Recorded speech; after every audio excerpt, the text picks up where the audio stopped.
As the electric atmosphere surrounding the US election comes to an end, serious decisions will need to be made by the country's re-elect President Barack Obama.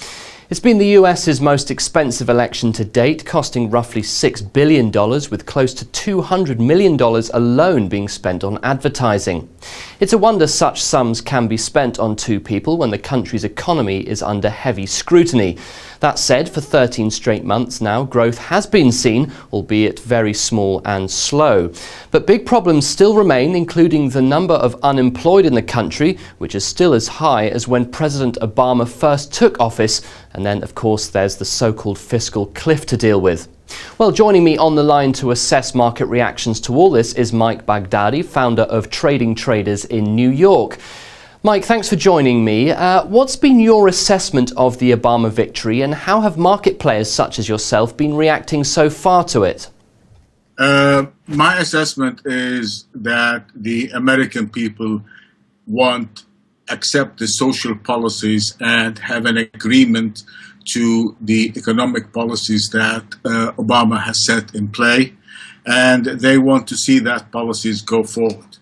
I met an analyst yesterday when we were talking the election, and he said that his name is Scott Shalaby, and I'm going to take his term. He said the next few years is going to be for the swagger investor. So I asked, what is the swagger investor? He said it is the person that buys silver, wine, art, real estate, and gold. So he took that similar to the brick. So he's called it now the swagger investor, and basically that's pretty much what seems to be the line of investment in the near term, which is silver, gold, wine, art, and real estate. These are the ones who will be preserving value and have a high potential of rising. Okay, let's talk about the fiscal cliff for a moment. Some analysts I've been speaking to are expecting it to properly reach its climax next month. What does Barack Obama and his administration need to do right now to calm market nerves? Barack Obama started yesterday reaching out to the Republicans, and he made that very clear in his speech. Also, keep in mind that the Republicans also in the House, they have the pressure also on them, simply because if nothing is reached, then the fiscal cliff is additional taxes that's going to expire, and that will be confirmed tax rise. I mean, the Republicans do not want to have any increase in taxes. So if they do not act, the rise in taxes, when the Bush tax expires at the end of the year, there will be an automatic tax increase. As well, there will be a cut in defense. Now, it is not in the best interest of the Republicans to do nothing, and that is going to be something, a fait accompli, whether they like it or not. So it seems to me now that both parties have a great opportunity, because there is equal pressure on both sides of the aisle to actually move in and get this done quickly, and not to leave the markets and the American people in limbo for a long time or for the last minute. Finally, looking ahead, what are traders such as yourself going to be focusing on post-election?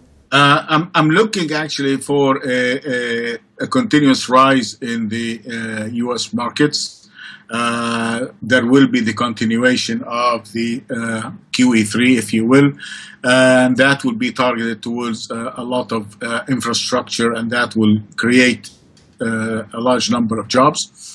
We'll also be looking, and you can see the reaction today, the dollar did not really decline much, or didn't receive that news of extra fiscal or QE3 in a negative way.